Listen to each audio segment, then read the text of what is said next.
Hello. हाँ भाई गोपाल, कैसे हो? आज शॉपिंग कर रहा हूँ अमेज़ोन पे। तो मैं ऐसा बोल रहा हूँ आप सबको कि फ़िनाइल की एक बड़ी बॉटल ऑर्डर कर रहा हूँ एसएससी के ऑफिशियल्स के लिए। और ऐसा कीजिए, मैं बढ़िया ऑर्डर करके भेजूँगा, 7 वर्किंग डेज़ में पहुँच जाएगी। और एक आध फ़िनाइल की बॉटल निपटा के पी के मर क्यों नहीं जाते आप लोग? अभी आज ही शाम को एक हमारा स्कोर कार्ड अनाउंस हुआ है एसएससी सीजीएल टायर 1 का। और उसमें इतनी ज़्यादा ब्लंडर्स निकल कर आए हैं जिसके बारे में बताया नहीं जा सकता। और मैं सभी को बताना चाहता हूँ कि ये जो ब्लंडर है वो मैंने तो पकड़ा है पर्टिकुलर एक शिफ्ट में। आप सबको भी मैं रिक्वेस्ट करता हूँ कि एक साथ आइए और ये ब्लंडर के बारे में एक बार देखिए कि ये ब्लंडर क्या है। और ये आपके साथ भी हो सकता है अगर आप सी जी एल टायर 1 2025 में सिलेक्टेड नहीं है। तो एक बार आपको सोचना चाहिए कि आप अपने कम मार्क्स आने की वजह से सिलेक्टेड नहीं है कि एसएससी ने जानबूझकर आपको फेल किया है। तो ये सोचना तो बनता ही है। आज मैं बात करने वाला हूँ हमारे कुछ कैंडिडेट्स से। बैक स्टोरी के बारे में बाद में बात करेंगे। बहुत सिंपल सी बात है कि हमारे कई सारे कैंडिडेट्स थे, लगभग 8,000 या 9,000 कैंडिडेट्स थे जिनका री एग्ज़ाम करवा दिया एसएससी ने, एसएससी सी जी एल 2025 के लिए। एक शिफ्ट थी 14 अक्टूबर की जिसमें सारे कैंडिडेट्स का री एग्ज़ाम हुआ। और री एग्ज़ाम के दिन उन्होंने पेपर दिया, जबकि उनके पेपर में उनको प्रीवियस शिफ्ट में कोई इशू नहीं हुआ था। तो मोस्ट ऑफ द कैंडिडेट्स ने, कई सारे कैंडिडेट्स ने लीगली मूव किया ये जानने के लिए कि भाई हमारा री एग्ज़ाम करवाया क्यों। हालांकि उसका हमारे पास अभी आपको पता है कोर्ट केसेस की डेट्स आगे बढ़ती रहती हैं, हियरिंग होती रहती है। उसका कोई रीजनिंग तो अभी एसएससी ने फाइल नहीं किया है और ना ही हमारे पास जवाब आया एसएससी की तरफ से कि भाई री एग्ज़ाम उन्होंने क्यों करवाया है। कोर्ट में कुछ भी इस्टेब्लिश नहीं है। लेकिन अभी रिज़ल्ट अनाउंस हुआ तो सारे कैंडिडेट्स जितने भी थे उनका रिज़ल्ट एक बार हमने देखा। तो मैं बहुत ज़्यादा ही एनोमली देखने को मिली। उस एनोमली के बारे में एक बार डिस्कस करेंगे कि रिजल्ट्स में क्या एनोमली है। और मैं आपको सबसे पहले बता दूं कि जो मैंने अभी पीडीएफ ओपन कर रखी है इसमें कई सारे कैंडिडेट्स के रिजल्ट हैं। और ये सारे के सारे कैंडिडेट्स वो हैं जिनका 14 अक्टूबर को री एग्ज़ाम करवाया गया था। अब बेसिक प्रिंसिपल जो नॉर्मलाइजेशन का हम सुनते हैं कि भाई नॉर्मलाइजेशन हो गया, तो वो दो शिफ्ट्स के बीच में होता है। कि मतलब पर्टिकुलर एक शिफ्ट है, उसमें अगर दो कैंडिडेट्स बैठते हैं तो उसमें कितना नंबर उनका बढ़ा या कितना नंबर उनका कम हुआ, दैट इज़ प्रोपोर्शनल। एंड जो नॉर्मलाइजेशन का फॉर्मूला है it is a linear formula. That means वो y equals to M X plus C के फॉर्म में है।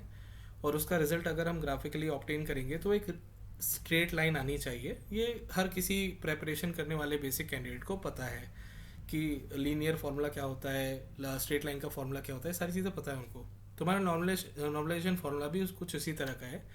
को एक पर्टिकुलर स्ट्रेट लाइन के फॉर्म में हम ड्रॉ कर सकते हैं। और पर्टिकुलर एक अगर नंबर है, एक रॉ स्कोर है, तो उस रॉ स्कोर के ऑपोजिट क्या होता है, नॉर्मलाइजेशन स्कोर सेम होता है हर कैंडिडेट का। जैसे अगर 140 किसी के आ रहे हैं और किसी शिफ्ट में और उसके घटकर 130 हो रहे हैं, 136 हो रहे हैं, तो बाकी जितने भी रहेंगे उनका डेसिमल प्लेसेस तक सेम रहेगा। मतलब 136 points x x x x 5 decimal place तक उनका जो नॉर्मलाइज स्कोर है वो सेम रहता है। और उनकी रैंकिंग और सिलेक्शन बेस्ड रहता है उनके डेट ऑफ बर्थ पे। बाकी नॉर्मलाइजेशन स्कोर सबका सेम रहता है। और इस पर किसी कैटेगरी का भी कोई फ़र्क नहीं पड़ता है कि यार कोई ओबीसी का है तो उसका नॉर्मलाइजेशन स्कोर डिफरेंट होगा, या यूआर का है तो उसका नॉर्मलाइजेशन स्कोर डिफरेंट होगा। तो अभी ये मैंने पहले बता दिया क्योंकि आगे आपके कमेंट्स किसी भी तरह के आते रहते हैं, तो मैं पहले ही कंसिडर कर दिया, बता दिया कि ये सारी चीज़ें ध्यान में रखते हुए आगे डिस्कशन करूँगा। तो आगे चल के हम देखते हैं कि कुछ स्कोर्स हैं जिनके बारे में बताना चाहूँगा। सबसे पहले जैसे ये स्कोर देखते हैं तो ये कैंडिडेट हैं, इनका भी 14 अक्टूबर का एग्ज़ाम था। इनका रॉ स्कोर है 111, इनको नॉर्मलाइज स्कोर 109 मिला है। तो हम थोड़ा आगे चल के स्क्रोल करते हुए देखते हैं। इंक्रीजिंग ऑर्डर में मैंने अरेंज कर दिया था सारे स्कोर्स को, जितने स्कोर्स मेरे पास अवेलेबल हुए थे। अब जैसे कि कैंडिडेट हैं जिनका स्कोर देखिए कितना है। इनका स्कोर है 116। इसके बाद एक और हैं जिनका 118 स्कोर है। इसके बाद अगर हम आगे बढ़ते हैं तो इनका दिख नहीं रहा है, 120 स्कोर है। और आगे इनका भी 120 स्कोर है। तो अभी इनका देखा जाए तो ये भी वही कैंडिडेट हैं, प्रदीप, सॉरी, इनका पृथ्वीराज है। इनका स्कोर है 120 और इनका जो नॉर्मलाइज स्कोर बना है वो 113 के आसपास का बना है। थोड़ा पिक्चर का रेजोल्यूशन कम है लेकिन आई कैन, मेरे पास पुरानी दूसरी पिक्चर भी है जिसमें 113 का साफ साफ दिख रहा है। तो 113 इनका स्कोर है, रॉ स्कोर इनका 120 था, तो इनके 7 नंबर के आसपास कम हो गए। उसी शिफ्ट में, सेम शिफ्ट में, एक हमारे पास एक दूसरे कैंडिडेट है मिस पॉल करके, उनका 120 स्कोर है, तो उनका स्कोर कम करके 107 कर दिया गया है। जब दोनों कैंडिडेट सेम शिफ्ट के हैं, सेम ही शिफ्ट पे, और पूरे ओवरऑल स्कोर पे ही नॉर्मलाइजेशन लग रहा है, तो एक का 113 120 स्कोर पे नॉर्मलाइज स्कोर कैसे हो सकता है और दूसरे का 107 कैसे हो सकता है। चलो ठीक है, दोनों का कम हुआ। मेरे पास कुछ ऐसे केसेस भी हैं जिसमें नॉर्मलाइजेशन स्कोर एक का बड़ा है, एक का कम हुआ है। जैसे इनका आप देखोगे तो नॉर्मलाइजेशन स्कोर जो है पर्सन का, मिस्टर गौरव का, वो 117 है 121.5 के बाद, और इनका अगर देखेंगे तो इनका भी 117 आ रहा है। मैं दूसरे केसेस भी बताता हूँ। जैसे इनका देखिएगा तो 131 बढ़ गया है। मतलब 3 कैंडिडेट हैं, 3 कैंडिडेट में अगर आप देखोगे तो नॉर्मलाइजेशन स्कोर बहुत ज़्यादा वेरी कर रहा है। आप इनका देखोगे तो मिस गौरव, अच्छा गौरव का 2 बार था इसलिए 2 बार फोटो लग गई आई थिंक, कोई दिक्कत नहीं। तो गौरव का एक बार जो रॉ स्कोर है वो 125 है, और जो नॉर्मलाइज स्कोर है वो देखा जाए तो 117 है। इसी में हमारे दूसरे कैंडिडेट हैं, सेम डे उन्होंने पेपर दिया है, सेम शिफ्ट में पेपर दिया है, गोपाल, मिस्टर गोपाल। तो उनका जो रॉ स्कोर है वो 124.5 ही है, लेकिन उनका नॉर्मलाइजेशन स्कोर बढ़ के 131 हो गया है। तो इसके अलावा भी बहुत सारे अगर देखें, this is not a range की, मतलब किसी रेंज में पर्टिकुलर में काम आ रहा हो। 110 की रेंज में भी ये इशू है, 120 की रेंज में भी इशू है, 130 की रेंज में ये इशू है, 140 की रेंज में इशू है, 150 की रेंज में ये इशू है। अगर और भी सैम्पल्स में आपको दिखाना चाहूँ तो जैसे 124 है तो इनके 127 हुए हैं, 124.5 में इनके 127 हुए हैं। इनका नाम मिस्टर अंकित मांडा है। और इसके साथ ही पुराने वाले मैंने स्कोर्स दिखाए थे, उनमें 131 बढ़ गए हैं, किसी के कम कर दिए, किसी के ज़्यादा कर दिए। तो बेसिकली इस तरह के स्कोर्स में आज आपको बहुत सारे और भी दिखा सकता हूँ जिसमें कितना स्कोर बढ़ा है। 124.5 में देखिए इनका 122 रह गया है। तो मैं ये पूछना चाह रहा हूँ कि पर्टिकुलर एसएससी ने इस बार नॉर्मलाइजेशन फार्मूला जो नया इंट्रोड्यूस किया है वो किस बेसिस पे किया है। मतलब आपको किसी एक पर्टिकुलर शिफ्ट में बच्चे को बैठा रहे हो और उसके बाद उसका जो नॉर्मलाइजेशन स्कोर है सेम रॉ स्कोर पे आप अपने हिसाब से ही मॉडिफाई करोगे क्या? कि मतलब आपका मन है किसी का रॉ स्कोर कितना भी है तो उसमें कितना भी नंबर आपने मन करके कम कर दिया। आपका मन हुआ तो उसका रॉ स्कोर 7 नंबर बढ़ा दिया। आपका मन किया तो उसने उसका रॉ स्कोर 13 कम कर दिया, 4 कम कर दिया, सेम रहने दिया, 2 बढ़ा दिया, 3 बढ़ा दिया। ये सब आपकी मर्जी पे डिपेंड करेगा क्या कि एक ही शिफ्ट के जो अलग अलग बच्चे हैं उनका रॉ स्कोर आप अपने हिसाब से मॉडिफाई करेंगे? तो इसके अलावा भी मैं बताना चाह रहा हूँ कि ये सारे जो रिजल्ट्स मैंने लिए हैं, सारे रिजल्ट्स जो हैं ये 14 अक्टूबर की शिफ्ट के ही हैं। मैं इसके अलावा भी आप सभी को कहना चाह रहा हूँ कि एसएससी ने अभी तक सिलेक्शन फेज का एग्जामिनेशन लिया है, स्टेनो का एग्जामिनेशन लिया है, सारे मल्टीपल शिफ्ट्स के थे। उसके अलावा एसएससी सीजीएल के भी जो एग्ज़ाम हुए हैं वो मल्टीपल शिफ्ट्स में ही हुए हैं। तो मल्टीपल शिफ्ट में इन्होंने किस किस शिफ्ट के मतलब इनका कंसिडरेशन ये रहा है रिजल्ट बनाने के पहले कि सेम शिफ्ट के बच्चे एक साथ अपना रिजल्ट कैसे ही कंपेयर कर लेंगे। अगर एक ही शिफ्ट में चाहे टफ हो चाहे इजी हो, कुछ बच्चों का नाम मार्क्स हम बढ़ा देते हैं, उनको क्लियर करवा देते हैं, कुछ बच्चों के मार्क्स हम घटा देते हैं, उनको नॉट क्लियर कर देते हैं। किसी को क्या ही पता चलेगा क्योंकि एक शिफ्ट के बच्चे आपस में एक दूसरे से कनेक्ट इतने इजीली करेंगे कैसे, अपना रिजल्ट कंपेयर करेंगे कैसे? क्योंकि इंसान जाता है एग्ज़ाम सेंटर में, एग्ज़ाम दे के वापस वापस आ जाता है। वहाँ 100 बच्चे, अगर 1000 बच्चे, 500 बच्चे, जितने भी बच्चे एग्ज़ाम देने गए हैं वो कोई व्हाट्सएप ग्रुप बना के थोड़ी रखते हैं कि हर किसी बच्चे का रिजल्ट वो कंपेयर करेंगे सेम डे का। ना ही नेशनली कोई ऐसा इस तरह का प्लेटफॉर्म है कि हम सेम शिफ्ट वाले एक प्लेटफॉर्म बना लेते हैं और अपना रिजल्ट कंपेयर कर लेंगे। एसएससी का कंसिडरेशन ये था कि यार बच्चों को पता ही नहीं चलेगा उनके सेम शिफ्ट में हमने मार्क्स बढ़ाए हैं, कम किए हैं, अपने हिसाब से कुछ भी डाल दिए हैं, तो उनको पता ही कैसे चलेगा? तो बेसिकली अगर देखा जाए तो इसमें अभी मेरे पास बाय लक या एसएससी के बैड लक के कारण, क्योंकि मेरे पास हमारे कुछ कैंडिडेट्स थे जिनके लिए हमने आवाज़ उठाई थी और उनका डेटा इकट्ठा करके हम उनको मैंने हेल्प की थी। तो 14 अक्टूबर के बहुत सारे कैंडिडेट से मैं जुड़ा था। वो उन्होंने लीगली मूव किया, हमने थोड़ी उनकी हेल्प की, थोड़ा उनको एडवाइस किया, कनेक्ट किया, एक जगह पर लेके आए, आगे उन्होंने अपने हिसाब से अपनी एबिलिटी के हिसाब से लीगली मूव किए। थोड़ी सी हमने अपनी तरफ से थोड़ा सा पुश डाला। तो देखिए उनका लकीली मेरे पास उनका कनेक्ट था। जब डिस्कशन हुआ ग्रुप पे तो ये सारी चीज़ें सामने आ गई। इस तरह का ग्रुप अगर देखा जाए तो शिफ्ट वाइज हमने क्रिएट कहीं भी किसी भी प्लेटफॉर्म पे किसी भी टीचर ने या किसी भी जगह पर टेलीग्राम पर नहीं क्रिएटेड है। तो मैं आप सभी से एक रिक्वेस्ट करूंगा कि आप अपने अपने रिजल्ट्स को कंपेयर कीजिए, एक जगह कंपाइल कीजिए। अगर गूगल फॉर्म्स अगर होगा तो हम फ्लोट करेंगे अपने यूट्यूब चैनल के माध्यम से या टेलीग्राम चैनल के माध्यम से, उसको फिल कीजिए। आपका अगर सिलेक्शन नहीं हुआ है एसएससी सीजीएल टायर 1 में, तो एक बहुत बड़ा रीज़न ये हो सकता है, मान के चलिए कि एसएससी ने जानबूझकर आपका रिजल्ट जो है नॉट क्लियर किया है। अपने हिसाब से ही उन्होंने आपके जितने मन किया उतने नंबर कम कर दिए हैं, या जितने मन किया उतने नंबर बढ़ा दिए हैं, जिससे सिलेक्शन हुआ है नहीं हुआ है, कई तरह के परम्यूटेशंस पॉसिबल हैं। तो ये चीज़ एथिकली देखा जाए और किसी भी नज़रिए से देखा जाए तो सही तो है नहीं कि आप अपने हिसाब से रॉ स्कोर को बढ़ा रहे हो, कम कर रहे हो, just that you want to clear some people, और कुछ बच्चों को आप फेल करना चाहते हैं, आगे भेजना नहीं चाहते हैं। तो मैं आप सभी से रिक्वेस्ट करूंगा, सभी टीचर से रिक्वेस्ट करूंगा, अभिनय सर से रिक्वेस्ट करूंगा, प्रशांत सोलंकी सर से रिक्वेस्ट करूंगा, आदित्य रंजन सर से रिक्वेस्ट करूंगा, नीतू मैम से रिक्वेस्ट करूंगा, और जितने भी टीचर्स हैं, RB, Shubham sir and so on, सबसे रिक्वेस्ट करूंगा कि इस चीज़ पे ध्यान दें, क्योंकि इस बार जो रिजल्ट एसएससी सीजीएल का निकल कर आया है उसमें एसएससी ने अपने मन से मार्क्स को बढ़ाया है और कम किया है। किसी भी पर्टिकुलर शिफ्ट के मैं चाहता हूं कि आप एक बार रिजल्ट कंपेयर करें रॉ मार्क्स के अगेंस्ट जो नॉर्मलाइज मार्क्स है उसको कंपेयर करें, क्योंकि कोई भी रॉ स्कोर है उसका जो 5 डेसिमल प्लेसेस तक नॉर्मलाइज स्कोर निकलना चाहिए for a single raw score and a particular shift, वो सेम निकलना चाहिए according to the mathematical formula. There is no math possible according to the notice of SSC, जिसमें एक ही शिफ्ट के अंदर अलग अलग मतलब सेम रॉ मार्क्स में अलग अलग नॉर्मलाइज स्कोर, और वो भी इतना वेरिएशन के साथ निकल कर आए। This is impossible. इम्पॉसिबल के साथ साथ मैं बोल रहा हूँ कि ये जानबूझ के किया गया काम है, कि जिसमें बच्चों को अपने मन मुताबिक कि जिस बच्चे को वो पास करना चाहते हैं उनको वो पास कर रहे हैं, जिन बच्चों को फेल करना चाहते हैं वो फेल कर रहे हैं। एसएससी सीजीएल के अलावा मैं स्टेनो के जो कैंडिडेट्स हैं और जो सिलेक्शन फेज के कैंडिडेट्स हैं उनको भी रिक्वेस्ट करूंगा कि आगे आएँ, अपने रिजल्ट्स को शेयर करें और रिजल्ट को कंबाइन करके एक बार चेक करें कि ये चीज़ आपके साथ हुई है कि नहीं है। साथ ही साथ स्पेशल ये है कि सिलेक्शन फेज में री एग्ज़ाम हुआ तो कहीं री एग्ज़ाम वहाँ भी री एग्ज़ाम वालों के साथ ये छेड़छाड़ एसएससी ने की है नहीं की है, इसको भी वेरीफाई करने की ज़रूरत है।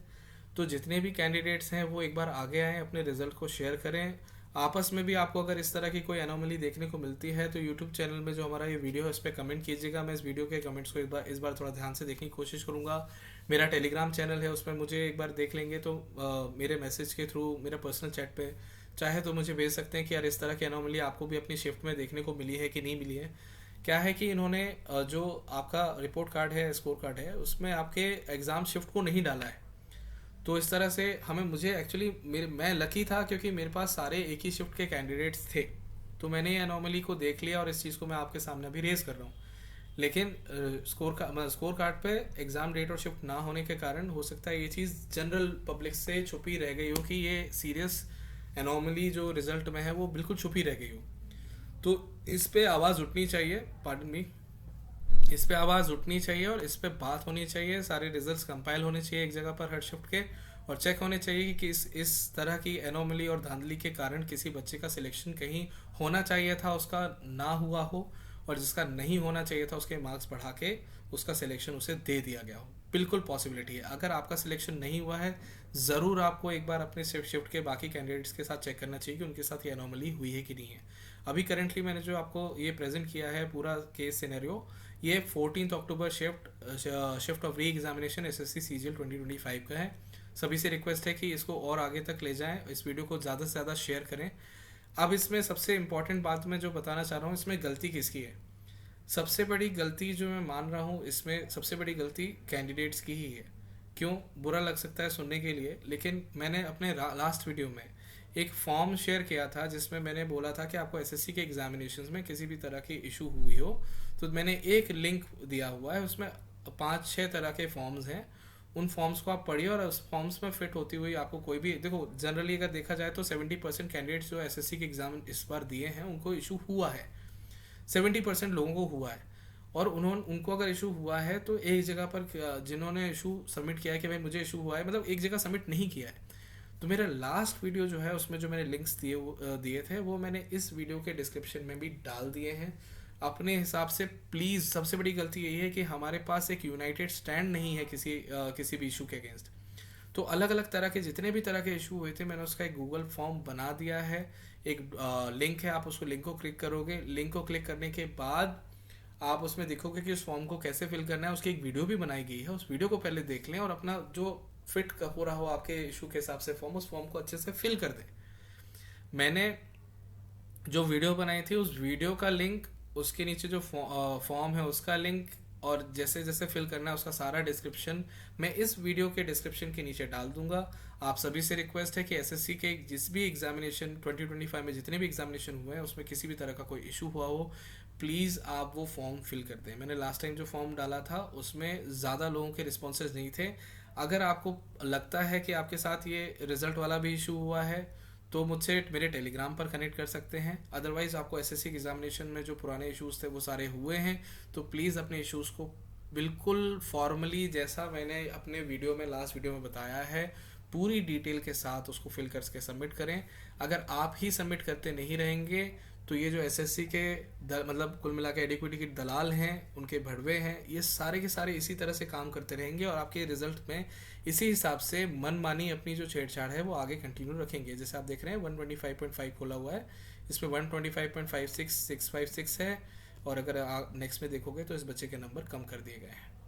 तो आपको पता है कि डेसिमल्स में ही खेल होता है, थोड़ा सा नंबर क्या अगर कम कर दिया जाए तो सिलेक्शन जा सकता है। जैसे अगर मैं बताना चाहूँ आपको, तो हमारे पास एक कैंडिडेट थे जिनका सिलेक्शन केवल इसी वजह से नहीं हुआ है कि उनके सिलेक्शन, उनके जो रिज़ल्ट है उससे छेड़छाड़ की गई है। अगर आप देखो तो मैं एक रिज़ल्ट ओपन आपके सामने करना चाहूँगा कि अगर देखा जाए तो ये जो पृथ्वीराज हमारे भाई हैं, इनका सिलेक्शन जो कैटेगरी थी इनकी, इनको 140 नंबर चाहिए थे, 120 स्कोर में इनका स्कोर कम कर दिया गया। और इनके साथ वाले ये कैंडिडेट थे जिनका स्कोर जो है वो बढ़ा दिया गया, मतलब इनका स्कोर क्या कर दिया था, बढ़ा दिया गया था। जैसे 118 वाला जो मैंने ओपन किया था यहाँ पर, 118 में इनका स्कोर बढ़ा दिया है। इस दोनों ही कैंडिडेट सेम शिफ्ट में बैठे हुए हैं।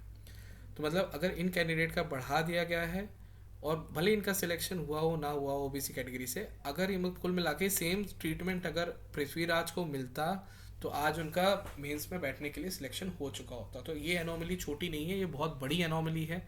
कई सारे लोगों का सिलेक्शन हुआ है, नहीं हुआ है, केवल इस बेसिस पर कि एसएससी क्या करना चाहती थी। उनका मन था किसी को पास करने के लिए, उनका मन था किसी को फेल करने के लिए। तो ज़रूर आप मुझसे कनेक्ट कीजिए टेलीग्राम पर, और ज़रूर आप मेरा जो फॉर्म है उसको सर्कुलेट कीजिए। उस फॉर्म को जितना ज़्यादा से ज़्यादा लोग कैंडिडेट भरेंगे उतना ज़्यादा हम इस चीज़ को आगे लेके आ पाएंगे, और जितने ज़्यादा लोगों की हम हेल्प कर पाएंगे एसएससी में कुछ तो सुधार हो, मतलब कुछ तो सुधार हो।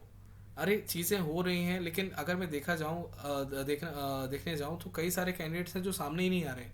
अगर हम किसी भी चीज़ को लीगली मूव करने की कोशिश करेंगे, एक पर्टिकुलर इशू है जो हमने लिस्ट किया है कि कोर्ट के सामने कि हमने ये इशू बच्चे को हुआ है, उस इशू को सपोर्ट करने के लिए कोई कैंडिडेट ही आगे नहीं आएगा, अपनी टेस्टिमनी ही नहीं देगा कि हाँ मेरे साथ ये इशू हुआ है, तो कोर्ट में कोई चीज़ स्टैंड कैसे करेगी। इसी कारण से कई सारे लीगल केसेस हैं बड़े बड़े वो जो रुके हुए हैं, जिनमें डिले हो रहा है क्योंकि कैंडिडेट सामने नहीं आ रहे हैं। तो मैं आप सभी से रिक्वेस्ट करूंगा कि यार एटलीस्ट कम से कम एक जगह पर आके इकट्ठा होके कम से कम अपनी टेस्टिमनी तो दो कि हाँ भाई मुझे ये इशू हुआ था, इस तरह का हुआ था, ये मेरा एडमिट कार्ड है और ये मेरी सेंटर का नाम है, इसमें ये मुझे इशू हुआ था। कम से कम एक जगह पे सारा डेटा इकट्ठा होकर तो आए, तब जाके उसको कभी प्रेजेंट किया जाएगा। तो आपको कभी एसएससी के सामने प्रेजेंट करेंगे या किसी भी एंटिटी के सामने प्रेजेंट करेंगे तो हमें डेटा की ज़रूरत तो पड़ेगी।